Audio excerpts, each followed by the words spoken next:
Good morning, Americans. This is your favorite alien on Thursday, August 10th, 2023. Sitting in for Paul Harvey this morning. Stand by for the rest of the story. Well, today's story is on odd pricing. You ever wondered why remember in the old days, you guys that are old enough to remember, I'll paint any car, any color for $19.95, $29.95, just come to Earl Shive. Remember that? Or seeing the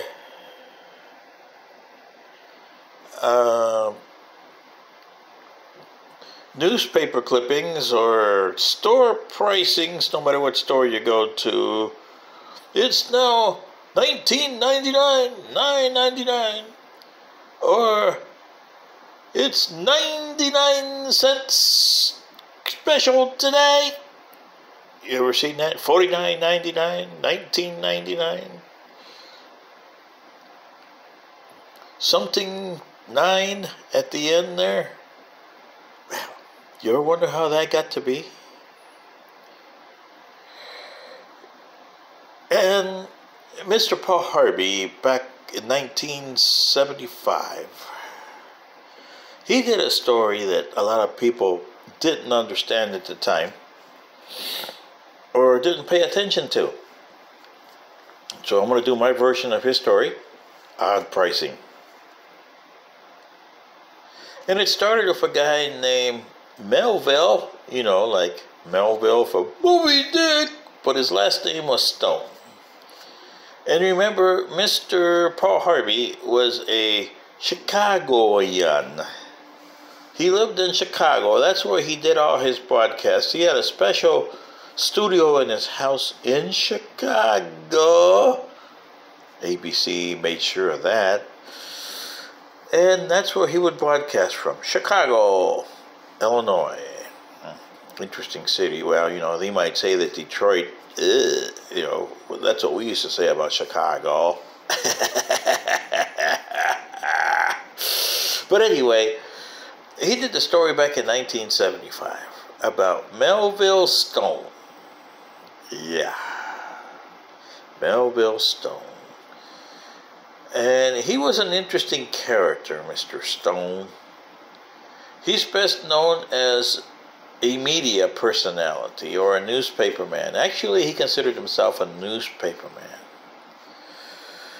And 100 years before Paul Harvey did this story, he was in Chicago and he wanted to launch his own newspaper. And remember, Chicago was just getting back to normal after the Great Fire of 1871.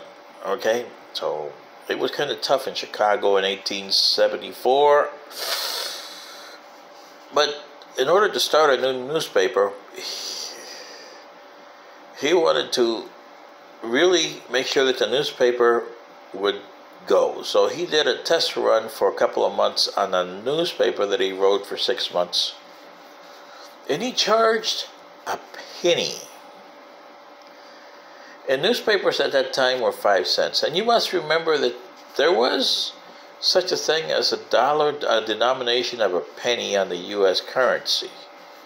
But the people in the 1870s, especially 1874, 75, didn't use a penny that much. They preferred 5 cents, 10 cents, a quarter.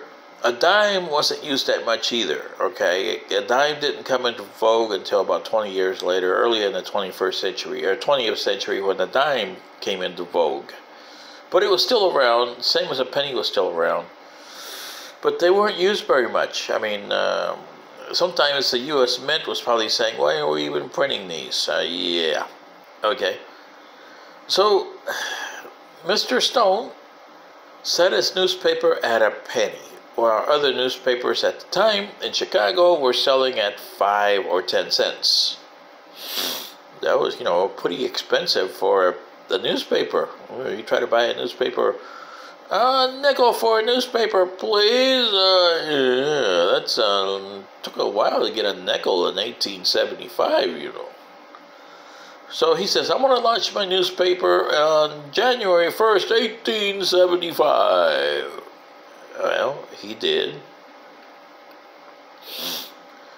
And it sold 9,000 copies. 9,000. Boy, was he making the money, yeah. Well, and he was doing okay, and he was going to expand the circulation of the newspaper. And then it came to a grinding halt because he found out that there wasn't that many pennies in Chicago. Yeah, so people couldn't buy his penny newspaper because they didn't have a penny. And he needed to expand. So Mr. Stone decided, well, what am I going to do? And he went to the different retailers in town and businesses, and he says, hey, you know that 99 cents sounds better than $1, and 49 cents is better than 50 cents. Yeah, but why would people do that? So what did he do? He went to the U.S. Mint and ordered $10,000 of his own money worth of pennies. $10,000. That's a heck of a lot of money. Yeah. So he distributed to the local merchants in Chicago. And thus, you see prices coming up. $49.99, $9.99, 99 cents. 9 cents for this instead of a dime. 4 cents for this instead of a nickel. Yeah, the newspapers were growling at him because, hey, you're chipping us a penny here, yo. He says, no, I'm not. I'm only charging a penny for my newspaper. You guys are still getting 4 cents more. Yeah. And what was the idea about this? Well, if the Chicagoans all had pennies in their pockets, that means they had a penny to spend on his newspaper. Yeah. And by the way, his newspaper went on for another 100 years and became, for a time, one of Chicago's better newspapers, rivaling the Chicago Sun-Times and Tribune. The Chicago News, which shortly after Paul Harvey did his story, went out of business, poor guy. But Mr. Stone wasn't around, but, for a paper to last 100 years is pretty good, right? Yeah. But you also know Mr. Stone for something else. Not because his name was the same as Moby Dick's guy's name, except that it was Stone, but because he was also one of the founding members of the Associated Press. So, Mr. Melville Stone, now you know the rest of the story. Sitting in for Paul Harvey, this is your favorite alien. Good day.